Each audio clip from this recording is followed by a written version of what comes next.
Welcome to the season 4 of Outstanding Women Leaders, Witty and Wise Conversations. I'm your host, Katie L. Eades, founder and chief owl at Outstanding Women Leaders Professional Coaching and Podcast, an organization dedicated to empowering women in leadership, relationships, and life. Owl is on a mission to host 100 million witty and wise conversations that inspire you, disrupt the way you think, and stir your soul into aligned action. That inspiration begins with a set of rules to guide our conversation today. Nobody gets to be right. Nobody gets to be wrong. Everybody gets to be vulnerable. Rule number 4, my favorite, everything is included. We do not edit here. This conversation is exactly what it needs to be in this moment in time. We've asked our guests to join us via video to allow us to create authentic connection. Eyes are the window to the soul. You will be seen here. You'll be heard. There is space for you. When this conversation comes to a close, I will ask our guests 3 questions. If you've tuned in before, you know what they are. If you haven't, you do not want to miss them, but enough about me. Today, I'm excited to welcome all the way from, what city are you in? Tel Aviv. Tel Aviv. I was going to say that. I didn't want to be wrong. All the way from Tel Aviv, Outstanding Women Leader, Dana Goren Almagor. As a 5-1 Sacral Generator, she lets her sacral responses guide her way for 30 plus years until it led her to human design. She now uses that to fuel her passion of helping people live a happier, easier, more aligned, and meaningful life. After 17 years in advertising, design, and tech, where she got to work with people to maximize their potential, she's now focused on this full-time through the coactive coaching and human design reading model. Welcome, Donna. So excited to have you on the podcast after getting to read your chart for you. Thank you. It's amazing to be here. And Katie's how I got exposed to human design. She offered to teach and I responded with yes. And Katie gave me my first reading and my first introduction to human design. And now you're going to become an expert in it because you're getting all the certifications and then you can teach me all of the things that I don't know. So I love that about us. 5-1's got to stick together, and we have 8-1 time to have fun relationship with our open solar plexus between us. Actually, no, we're a 9-0 because I fill in your solar plexus with my 39. I take that back. So we're very special. We don't want to hang out with anyone else when we're together. This is beautiful right here, right now. Yes. So you have an incredible story, as every 5-1 that I've ever met does. And 5-1's designed to interact with strangers. You have a lot of all your energy is individual. Tell us about this individual story of you moving your way through the universe without knowing anything about being a 5-1. I think my whole life I've always been drawn to people, and I've always felt like a call to like meet a lot of people, be in the presence of people, yet always felt that like not always having like strong enough connections as I would have liked. And I think learning that I was a 5 kind of like made sense to that. I was like, okay, I have these like close people in my life, but I'm also like meant to interact with like a wide variety of people and like a broad group and like chain groups as I go, right? I have like friends that have stayed throughout my life, but I often also change the group of people that I like hang out with. And I think that's also always drawn me to explore. And we once shared the experience of like being an individual, which was also something that when I like learned in human design for the first time, I was like, but I've always been like part of a family, part of a really big group. But suddenly things started to make sense. Why being part of a big family, a lot of times I wanted like some peace of quiet and not to be included in all like the happenings and everything that was going on all the time.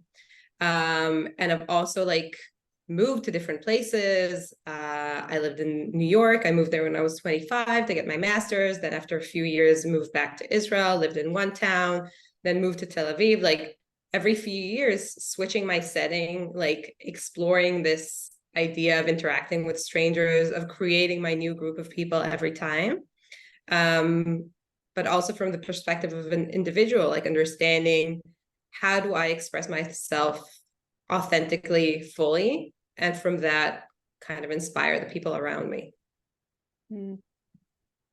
Very similar. I have an integration and individual circuits. I've got a little bit of collective as well, but very similar for you of always feeling like drawn to meet people. And we do sort of shift things when we show up in the room. I call it holding court.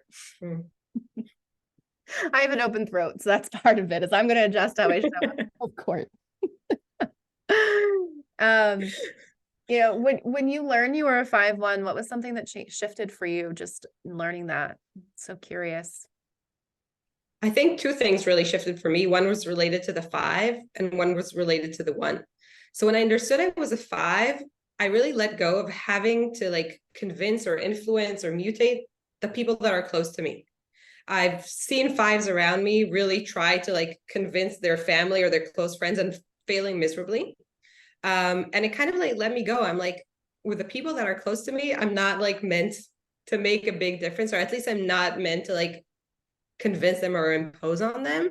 And also, I think even like starting my business in the beginning, I was like, how am I not getting any referrals or any opportunities for my family that believes in me and, trust me, from my good friends that like tell me I'm an amazing coach yet send me no clients, but people that I used to work with in the past refer to me like people all the time, or people that I once knew when I was in high school or something. And kind of understanding the energy of a 5 really gave me clarity on that. I'm like, okay, I'm supposed to get my opportunities from not from my close network. And the 1, obviously, as being unconscious, really surprised me in the beginning. I was like, me, a deep learner, an explorer? I was like, what? I'm superficial. I only know like a little bit about anything. And once I started to explore that one concept, I was like, every single thing I like research. People will ask me, like, it can be anything from like, how do you get accepted to a master's degree in the US, all into like, what blender should I buy, or like, what's the best pen to use? And everything in that like spectrum, I've like researched and I've tested and I've like read about it and I've tried it out, but I was not aware of it at all. I did not perceive myself as that kind of person. And now I'm like fully embracing it and allowing it to happen. And I also see where I used to have this thing where I'd like look something up on like Instagram or something, and then I'd be like, oh, this is too complicated for me to understand, and like close the phone. And I'd be like, did I appreciate myself enough for like understanding complexity?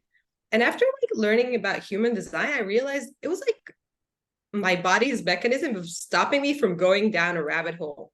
I was like, this is not too complex for me to understand. This would just be sucking 4 hours of my life, of me going down like different videos, different articles until I figure it out. And it was my body being just like, no, not now. Let it go. Leave it alone. Close your phone. Go do something else, because like this is going to take a lot of time. So that's kind of how I think the two big things that I got out of being a 5-1 was like, one, opening up and allowing the opportunity to come from the strangers, right? And like embracing my oneness. Yeah, when I built my first business, I sat in a park. Talk about strangers. Everyone I hired for my staff was a stranger that I met in a park. Every person that signed up for the gym I opened was a stranger from the park. And then I launched a business in January of 2020, not knowing that I can't follow my same business plan of just sitting in a park and waiting for strangers to find me. In fact, I was in New York, like we didn't leave forever. And Hoboken is where I was living at the time, and we were the first in the nation to shut down things like bars and restaurants. My dad was actually running around the city still. I'm like, Dad, we're shutting down. He's like, yeah, we're not shutting down for 3 more days. We're headed to Lincoln Center. I'm like, you're right. It'll be much more dangerous 3 days from now. Like either we're shutting down or we're not. I never understood that. Like, in 5 days, it's clear. But it was so hard. And then, you go to the experts that have built companies before on coaching, and they all tell you to work your relationships, tell everyone who you know, people in sales. So I am a different type of salesperson. I've been told my entire life I need to go into sales, and I've avoided it my entire life, probably because in sales, you're required to have what they call a pipeline. I don't need a pipeline. You just send me somewhere. I'll go get a bunch of people to buy the product. I'll come home, I'll service those people, and then I just go back out when I need more. And I ran my gym that way. I wasn't nurturing people. I just had this conversation with someone. They're like, you need to nurture your leads. No. Other people nurture. And the moment they meet me, they're ready to buy. It's not that someone meets me and hasn't been thinking about it for a long time, right? Mhm. I'm a stranger of consequence, just like you. Mhm. I think for me, the most freeing part was recognizing that the 5-1 is not my personality. It's just a mechanic. Because the Mhm. first line, we are chameleons. I don't know Mhm. about you, but I have a closet, what I call a closet full of costumes. They're just different types of clothes. I like when sometimes people come over, I'm like, you have to see my closet. Like, you won't believe it. And it's like every single color, every single pattern. And I used to say, like, one of my most complicated issues with like dressing up is like, I have like 10 different styles that I like. And sometimes things don't match because I'll have like 3 sporty pants and like 2 like really casual shirts and then like a really fancy dress and maybe some heels. And then like, I'd be like, I'll have a little bit of everything because I like all of those different things. And like every single day, one day I want to be really dressed up and the other day I want to be super like casual. Yeah. What it allowed me to do was just fully lean into, I am not a bit, because we don't abandon ourselves when we do it. Mhm. Sometimes we do it to make Yeah. other people feel more comfortable. I'm a story collector, so I've got the 13, so I'm gonna really make you feel comfortable to tell me all your secrets. You have that too. Um, and so I'm dressing for the occasion I'm going into. This whole black Mhm. section of my closet, that's when I lived in New York. And then you would see pictures of me with all my girlfriends. Everyone's wearing black dress. I didn't get the memo. I'm in like a navy blue dress. Or everyone's wearing black. When I first moved to New York, we had this like fun little brunch. Like New York's all about brunch. And I'm wearing a Mhm. bright fuchsia long maxi dress. And I walk in and the entire restaurant is in black. Like, well, I'm just sticking out here in my, 5-1 self. Yeah. And I think actually through fashion, I really understood this idea of like also the individual energy. Because I was like, in the beginning, I was like, how do you influence other people to change or mutate without actively trying to influence them just by being an inspiration? And that was like an idea I was struggling with at first. And then I thought about, so I'll show you my special Halloween nails that I just did Mm-hmm. now. I see this pumpkin. So I really love painting my nails like crazy colors. And I do that because it's really, really fun for me. And then I started noticing that people around me sort of would come up to me and be like, look, you inspired me. I did this like small heart. Look how you inspired me. I did this flower. And I was like, I just did it for me. I didn't do it to change anybody else. It's like, and I think the same thing with the clothes. I remember I went through this like black clothes period when I was working at a design agency and everyone was wearing like black sneakers, black jeans, black everything. And then there was this girl that started working there. We're now very good friends, but she came and she was wearing like these giant like necklaces and like color prints and like everything was like really big and colorful and beautiful. And she did it for her. And as soon as I saw her like wearing those outfits, everything in my closet like resurfaced and all the colors that I used to wear and like was really excited about. And I was like, so that was for me also seeing like an individual energy and how it affected me. So fashion is really how I like connected that idea of being in your individual energy, expressing yourself creatively and influencing other people without even like intending to. So we did that. So you've done coactive is how we sort of met, not through the Mm-hmm. courses itself, but just through the interwebs. And then you've done human design. One of the things that really stood out to me in human design versus how we teach people to coach is 70% of us are designed to answer yes or no, this or that questions. And in coaching, we are only asking open-ended questions. Mm-hmm. How Yeah. do you integrate those two in there? It's not that their open-ended questions aren't deep and rich and full, but how do you integrate those two for you in coaching? That's a very good question. A very good open-ended question that my open head right now is like, I don't know if I know the answer to that right now. I think I need to think about it. And that's what I feel happens so much in coaching is that people will they'll say, that's a great question. And then they're going to search for an answer. Mm-hmm. And as soon as they're doing it, I'm like, I'm interested to see what they come up with. I'm going to pull the word that actually works. But now we're seeking. You're an open head. Well, you're not even answering your own question. You're answering mine. Mm-hmm. Exactly. And I'm like, yeah, I was not that the question like didn't cross my mind until now. Maybe I'll think about it now. but I don't know if I have an answer for it right now. Mm, And I'm not going to force it because I'm honoring my design, right? yeah. That for me, when I felt like a fraud, when I owned a CrossFit gym, I had my own weight loss transformation, right? Individual. We Mm-hmm. mutate ourselves, we inspire Yeah. others, just like you said. Mm-hmm. I never wanted anyone to do it the way I did it. I wanted to inspire them to find their own path. Mm-hmm. I felt like a fraud because I never did any of the assignments I told my coach I would do. And then I learned I have an open ego center and I have nothing to prove to anyone. No wonder I was so aligned. But man, like, did I feel like something was wrong with me? And Mm-hmm. have my own coach say, you are a little all over the place. I'm like, well, it is also a pandemic. I am all over the place. I don't have a Mm-hmm. blueprint for this. I lost my job. New Jersey's Mm-hmm. it hasn't kicked in, and I'm trying to fight them to find out how in the heck I'm going to get that. And I do have a nest egg of money because but that it's going to run out. It's 9 months later, and I still hadn't received any money. Right? Um, maybe I was all over the place, but maybe You're like, it's by design. Yes, I am by all over the design. place. Yeah. Yeah, had I known what my design was, I would have said, well, I have a 952. I have a very powerful format energy. It's either on or off. I focus on Mm-hmm. what matters. Perhaps the questions coaches are asking me aren't really useful.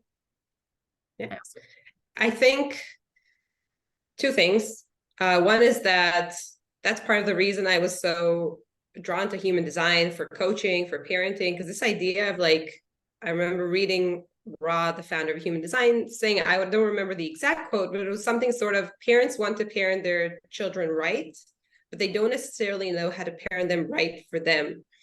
And for me, starting to see my kids through the lens of like human design, understanding like why they operate the way they work and why some of the solutions I was using, like a very lengthy bedtime routine for my generator child who's supposed to like exhaust all his energy, was failing miserably. And now that I know he's a generator, if he tells me, Mommy, I'm not tired yet, I'll tell him, go play, go read, go do something until you feel completely tired. And then he falls asleep like that. But had I not seen his map, I might have kept my whole, life struggling with this like lengthy bedtime routine, closing the lights, like putting calming music, doing bubble baths, and like all that stuff that wasn't helping him. And I think the same with coaching clients. It's like once you see how your clients are designed, and if they're willing to go on this journey with you, you're able to ask them questions and you're able to understand, do they need to answer in the moment, or do they need to sleep on it or like feel through it? Like some of my clients should be able to answer in the moment, right? If they have like a sacral, but some of them shouldn't be able to answer in the moment. Some of them might need to take the time to feel through things. And I pressuring them, knowing like, my map to commit to something that they aren't ready to commit to yet. So I think that's what's really beautiful about using human design for coaching, is that you're able to coach the person the way that they need to be coached, or they will best be served by coaching. And you can see much clearer the dynamic between the two of you. So maybe that's sort of an answer to the question. Yeah. I think also it reminds us that this is medicine. And if you have someone on the other end that's looking at your medicine chart, there's a lot of things you could do with it that are really kind of slimy too. I will say so I have an open throat. So if I was considering being a client with you, although I'm a sacral, although I have the 57 and I have this inner truth and it's intuition, I have an open throat. If you're a defined throat and you're putting pressure on me to know something, the only hanging gate I have is I lead or I don't lead. And if I'm making a decision about buying something, guess what? Katie wants to be the leader. So I've had someone that's had my chart pulled up. They have the 20 gate, which fills me in. It says, now. And so when I got that question, she was trying to speak to my sacral. And she was trying to get me to say yes. And then I got the question. Well, I got the end, at the very end. I think it was her Hail Mary. It was, I'm looking to bring people on that want to play big. I don't have anything to prove. And also, maybe you should have researched me. I've played pretty big. I mean, I have an international fundraiser from the last business I owned that's still running. Like, but I have nothing to prove. You can't sell me, you know, you can sell, I can look at someone's chart and know exactly how to sell them. I know their pain points. Part of that's the 17 gift of my life's work of like, I can just pull it out right away and hand it to you. And the kids thing, you know, the kids thing is really what human design is for. Adults, we're not, you know, we can complete our childhoods. I don't know. People still try to heal it over here. I'm like, listen, those wounds have scabs that have come over them. You know, you could let's just put it to bed already. All right, let's complete it. But there's no healing for this. But for the children, I love that you mentioned the generator child, because I always tell people, just let your child, like when they're right before bed, play this game where they run up and down the halls as fast as they can. Like, and I was like, stop reading books about children that are adults telling you how they fall asleep, right? But before I even knew human design, I was telling people that. We have the one line in our node. I've been observing human behavior for 40 years. We're one lines. That's what we do. So my cousin has 2 manifestor children and 2 generator children. Manifesting generator, generator, and then 2 manifestors, right? Manifestors are the best sleepers. Of course they are. About an hour before they're supposed to go to sleep, they'll get their blanket and they watch their TV and they pass out. They're great nappers because their battery runs out. The other 2, no, skip the nap. Manifesting generator in particular, skip the nap, you know. And so my son is 8 years old and he's been waking up at 6 a.m. ever since the day he was born. I have never set an alarm. And it does not matter if he goes to bed at 11 p.m. because we were at an event or like anything happened. They changed, you know, the time zone now, everything.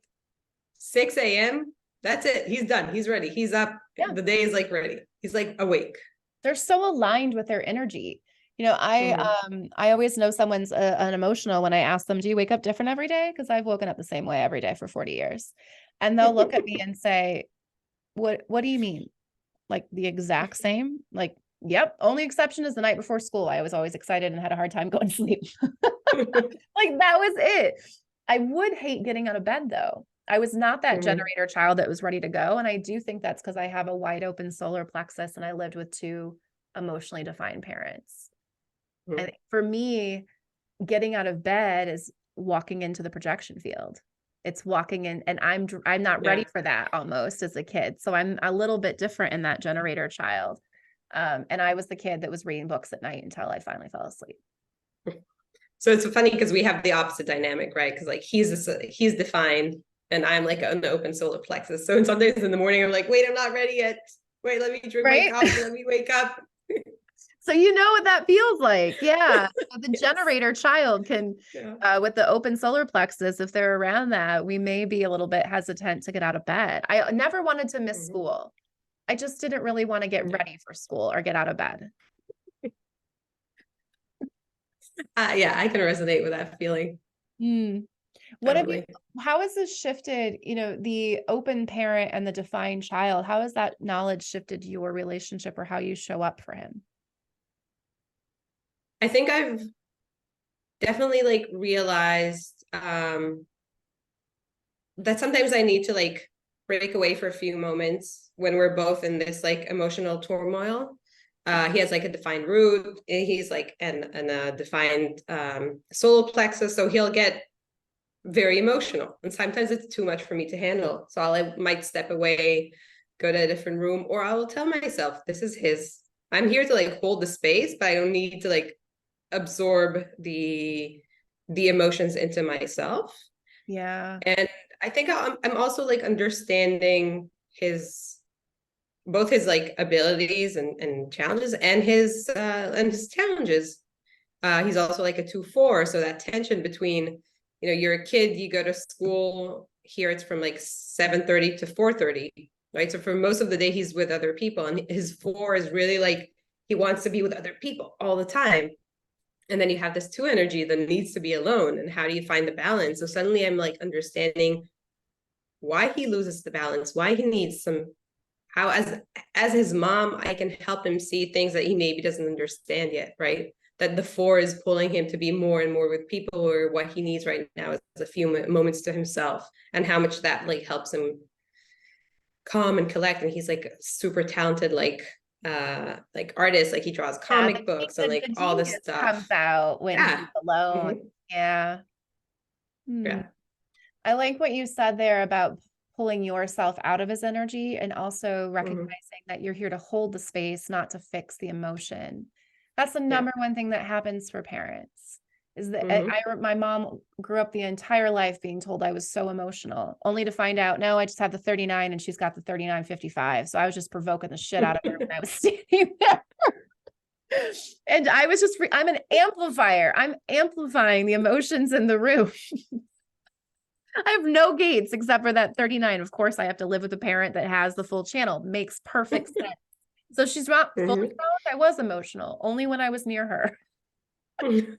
And that's probably why she felt that. I wish she would have, in some ways, I really wish she would have been alive in order for me to have these conversations with her so we could laugh as Yeah. parents. And I think that's another part of the medicine of human design is that it brings you back to Mhm. the original story you were born into versus the stories that Yeah. you collected along the way.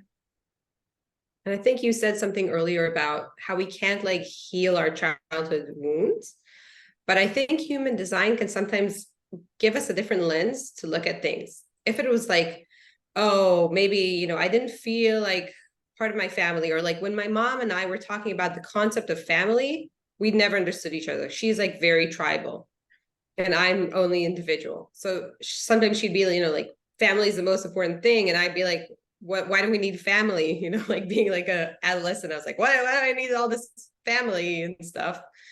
Um, and now that like looking at our maps together, I can be like, it wasn't like nothing was wrong with me, nothing was wrong with her. It was like we see the world from a different lens.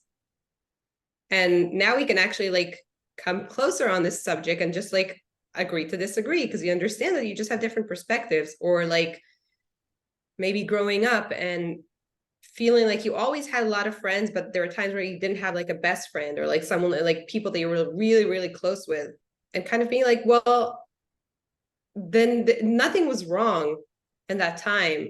So there are a lot of times in my past that I go back to, and I was like, during the time I thought something was wrong with me, with the world, with whatever.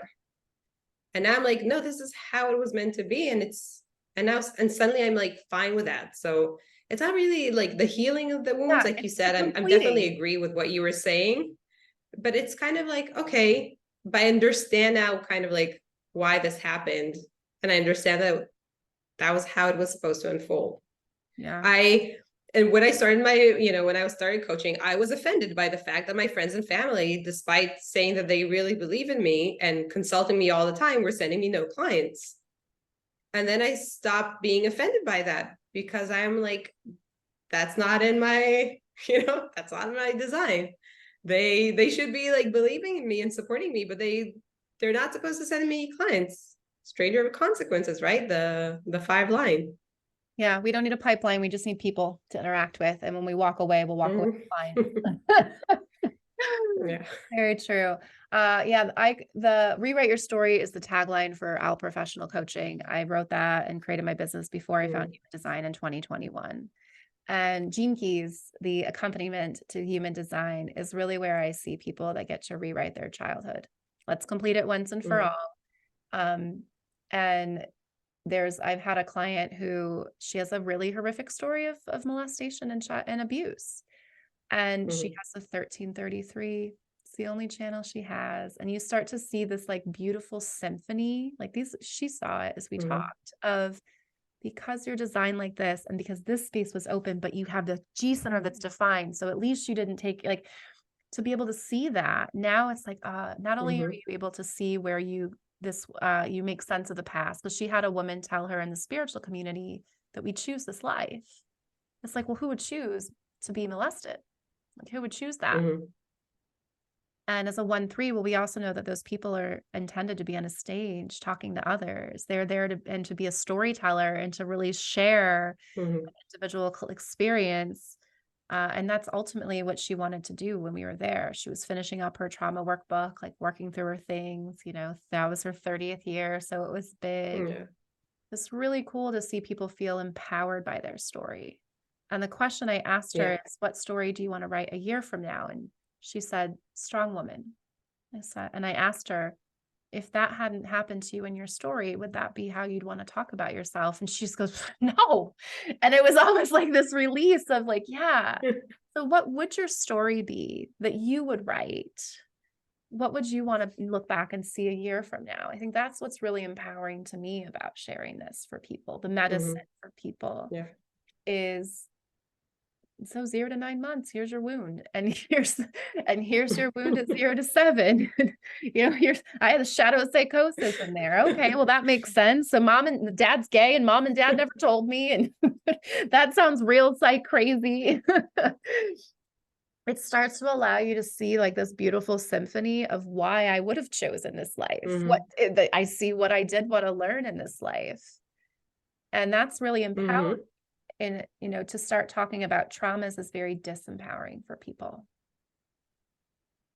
Yeah, I see when I show people, like I start to introduce them to their design, to their charts, to the things that they really get a different perspective on things, and then they can choose, which powers they want to lean into more and what they want to release. Like I think for me, one of the biggest things was this thing of always being like, my brain doesn't function well enough. Like I try to force it to think and it won't like respond to my thinking. And I'd feel like all this anxiety when I'd have to like do something like this, right? Like come on a podcast and answer questions. I don't know what the questions are going to be, and I'm like going to be surprised. And I remember the first time starting to practice human design, I was going to a meeting. Someone wanted me to consult on a presentation he was working on. And I was chanting on the way there. I was like, you don't have to answer anybody's questions. If an answer comes up, great. If not, not. And all the anxiety I was carrying in my head my whole life, like, will I know the answer? Will I come off smart enough? Will I know all the answers to everything? I was just like, no, this is a new story where I don't have to know anything.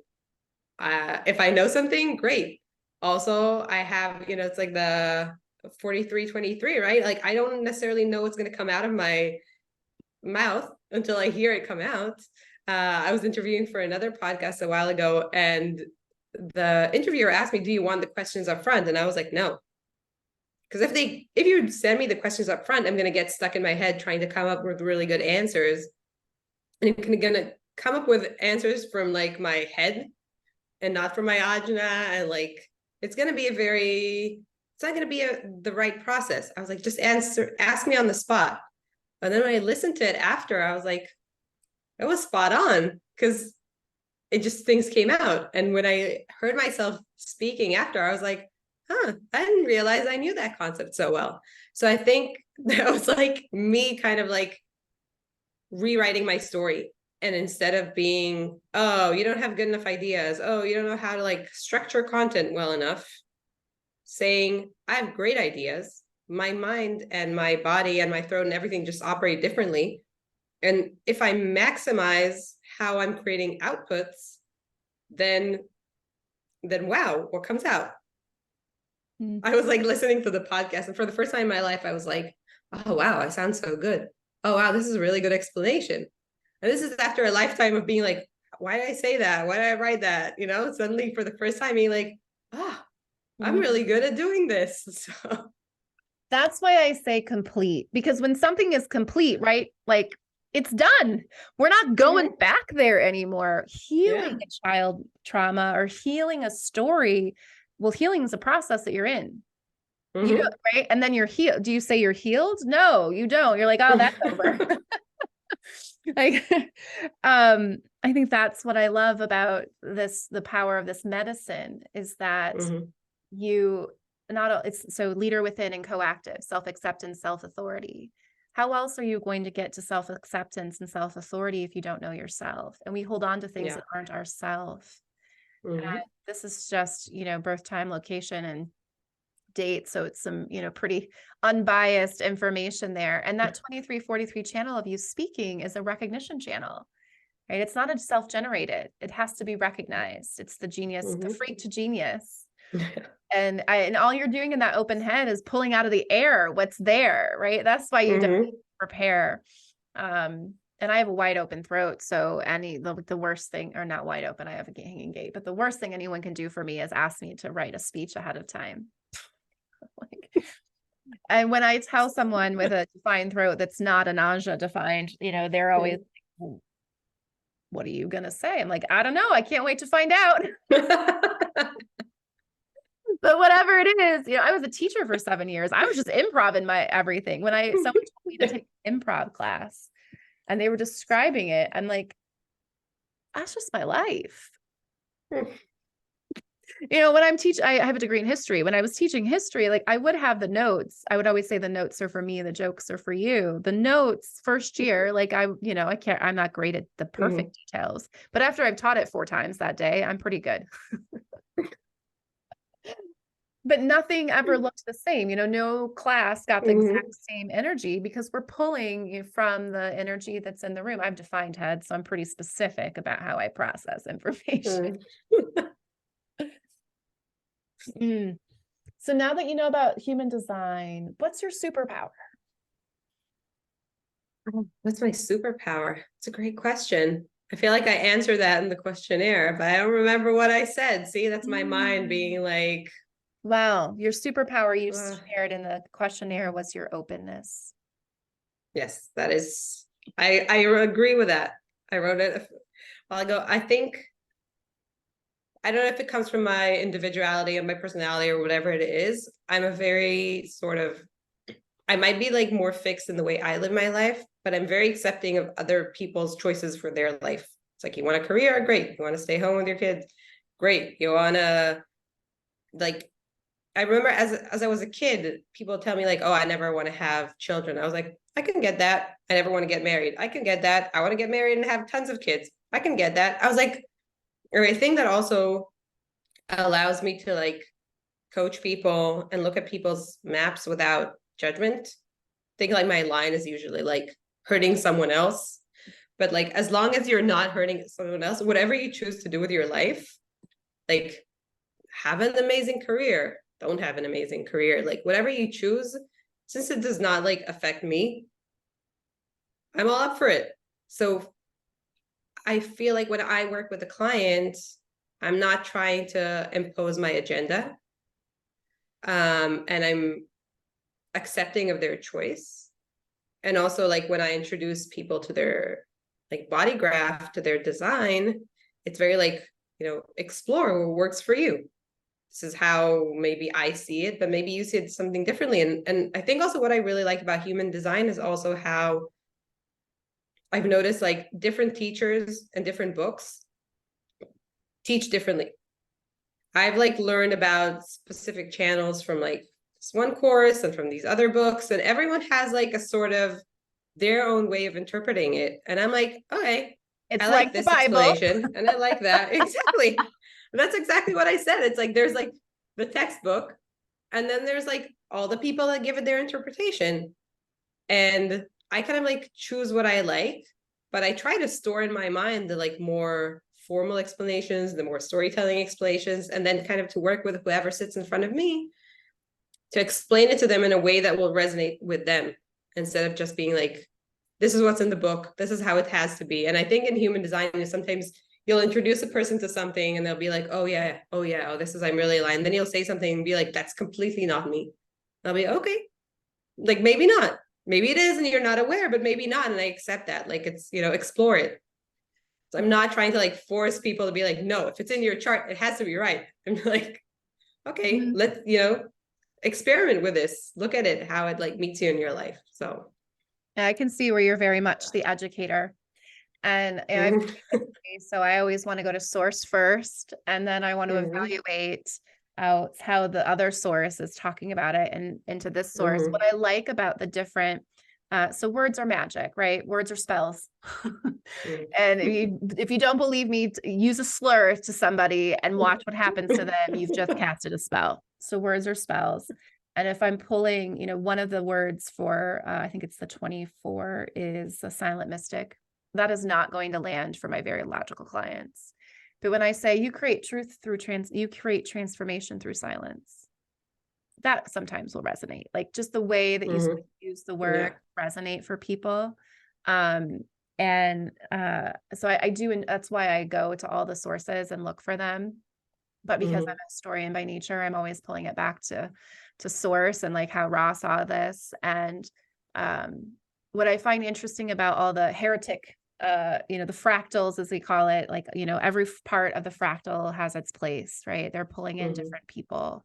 The reason I want to have 100 million witty and wise conversations is because if I can raise the collective 1%, that's 92 million.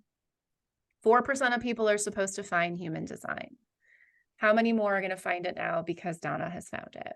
How many more are going to find it because of the over 200 people whose charts I've talked to have that resonated, that maybe we pulled their whole family?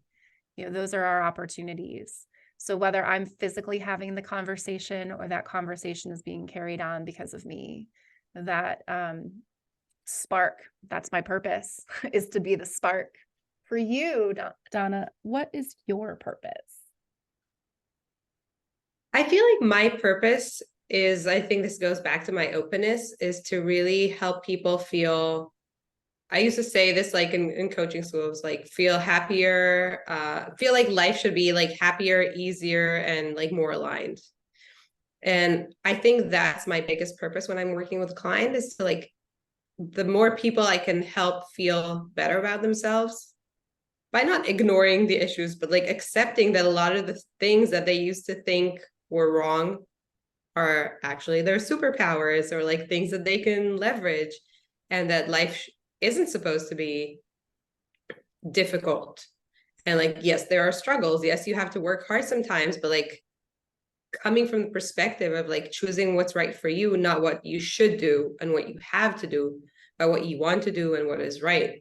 I think that's like very much what I see in my calling about human designs. Like I want to help people just like feel that they are not wrong, right? You said in the beginning, like nobody gets to be wrong. I don't want people to feel like they are wrong. I want people to feel that they are right in being them. Becoming a leader is synonymous with becoming yourself. Quote from Warren Bennis. It's on my website. When people ask me like, why leadership? And I remember the first time someone asked me that, I'm like, why did I pick leadership? I didn't know that my only gate of voice was lead or don't lead. That's my attractor in my unconscious moon, is leadership. I had no idea. And my answer in that moment was, well, leadership is everything. And then when I saw that quote from Warren Bennis, I'm like, that's why I believe leadership is everything. Ra tells us that our only purpose is to become ourselves, so that we can fulfill our destiny here on earth. And I think everyone in human design that's doing readings and work with it has a slightly different purpose or a slightly different goal. I've got the 17 life's work. When I read a chart, I'm looking to just provoke abundance and disrupt whatever is holding you back. My culture is also, what is that? In my culture, the 24, the 34, the 34. Like I'm here to complete things. Like whatever you haven't completed at this point, we're completing it. We're going to go prosper because my pearl is the 9. Like I know what matters. I got a 6 line there. Like let's focus on what matters. People think in business, right? What matters is messaging and marketing. Like how do you know someone's a coach? Because they can tell you in one sentence. I work with high performing women. But what they actually need are just clients. What they actually need are people that want to give them money. And so I really just love to come in and just provoke and disrupt what people need to change there. And I'm so excited to have you here in this space now, being able to educate people on it. That's definitely not where I want to take human design. I more so want to help people I want to get right to the heart of it. Or as a client said on Halloween for me, I didn't think that you were going to call me out on everything in our first session. I didn't have her human design. I don't I love actually. it. Well, in my head, I was like, I wasn't going to sit here and listen to you lie to me anymore. So if we were going to, like, I can't, I'm almost getting to the point where I physically, like, I just can't do it. I can't even listen to you and hold that. And I know we're supposed to hold space as coaches, but we do it in a very gently, loving way. I waited Mhm. until we were laughing before I started to tell her some truths. What's next for you? What's next for me? I feel like my one is at the point where it still wants to learn like more and more and more and more about human design, and I keep going down these like rabbit holes of like how things are connecting, and then like going through like from individual maps to like more like family maps or relationship maps, because I think there's so much power in that thing of like how we influence each other and like so much to uncover there. I'm very excited about like working in the corporate world. I feel like a lot of my calling is around like making spirituality like practical or material. And I have this like really strong calling to like work with like leaders and managers and individual contributors in like big organizations, and to show them how human design that's considered like a part spiritual practice can actually serve them really really well in traditional like corporate business and tech and like all of that. I had this discussion with a friend who's a manager, and he said, oh, I'm fine, I have like all these like strengths quizzes and things like that. And I was talking to him about how like you only know what you see, and the person you're managing only knows what they're able to see, but you don't really know what's like deep down in there. And I think that's part of like my initiation channel, wanting to like be first. So I'm like, no, that's like I'm like putting myself in place where I think in Israel, human design is still like, it's not where it is in the US, right? Like not a lot of people know about it. There's a lot of like market education to do and to convince people of like what it is, why is it good, why is it worth it. Yeah, I tell you, So you don't do any of that. You are selling. When someone asks me what is it that you sell, and I'm truth and transformation. Rob will tell you there's three things you I sell. like You sell that. truth, you sell love, and you sell acceptance. So which one of those do you want to I sell? love that. The person that took all of those tests that you were talking about as a totally a 1-3, I feel it. Can't tell them anything. Every time I meet a 1-3 that has not met human design, their first response to me is, how have I not found this? I've researched every personality test. I've taken all of the things. How did I never discover this? And it is always interesting to hear people's origin story, if you will, with human design. And mine was a Google search. I always say I have the best Google in town. I have a degree in history. I taught kids not to use Wikipedia back in the day. Now I guess we're just letting kids use that. I came of age with the internet, so I understand like how to, right? I was there when Bill Clinton invented it. That was what he told us, that he invented it. Hilarious. But the 1-3s always like, though they can be in their 60s and they're like, how did I never find this? I feel like the 1-3s in my life that I have like, they were the easiest ones to like hook into like Right, because they're like, human oh, I design. love a good They're like, personality yes, test. yeah, Totally. yes, tell me more, please. And Do then my they'll go kids, do down my their own husband. rabbit hole. They'll love it so much. Yes. Mm-hmm, Except for my best for friend, I sure. never to even drink from the cup. I can't get her to Mm-hmm. take one sip. Because, and when you talk about like in Tel Aviv, like you've got people, so tribal, you've got their own spirituality. I have a Mm-hmm. friend, your spirituality is therapy, is what I always joke about. It's like, my cup feels like it's, well, the Baptists here in Knoxville, probably, full moon ceremony for them is like, what's that witchcraft going? I'm like, God made the moon, right? Our ancestors looked to the stars to get out of the desert. So I digress.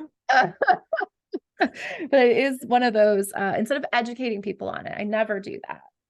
This is how I bring it into corporate. It's how you bring it to your people is, Mm-hmm. you wait for an opening and then you're like, oh, have you heard of this new? So something to prove. That's where you can sell 70% of people. So I'll say, all right. It's like, well, we could always look into your chart to see, if there's any Mm-hmm. insights there. Like I always give them a little nugget. I think we don't need to educate them on what the hell this thing is. They don't even actually have to see this. Yeah. Usually I'll read a whole chart for someone, and then afterwards, if it's in corporate, they'll be like, I'll show them what it looks like. They're like, you knew all of that about me from that? I'm like, yeah. What else do you want to know? Can you tell me when I'll meet the love of my life? I'm like, I can tell you when you won't. I can tell you when you're out of alignment. I always give our guests the last word. And when you say what's next, you talk about corporate. Maybe what's next is BG5 with me. Maybe we'll do a certification together. I've got one more person who's a 6'2". So, we're all that I met in Coactive. She's a projector. We can have her guide our energy. Maybe the three of us will sign up for it together.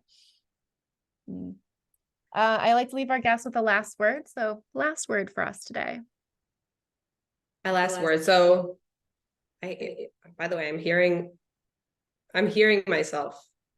Like there's an echo that's brand new. I don't have an echo on my side. So. Okay. So you want to ask me that again? Because I was like hearing myself talk. Okay. Last words for our guest. I think my last words are going to be thank you to you for exposing me to this world. It's completely transformed how I see myself, how I see people around me. I think for the first time in my life, I used to always be like really envious of people that had this like really big passion that they could go down like researching paths for. I'd be like admiring coaching. They tell you like, look to people you admire and see like what's in them that you admire, like what kind of qualities. And I always would gravitate to like these women that were like really into the history of cooking or into fashion. And they would like be like really like doing impactful projects and like meaningful things, but they had their like zone that they found fascinating.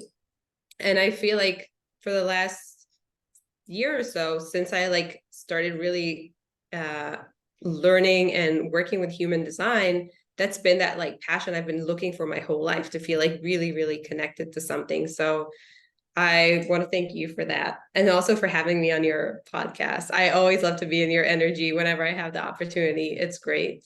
And to letting me express myself fully. And to people listening, thank you for listening to me. And I hope you also find truth and love and acceptance through human design.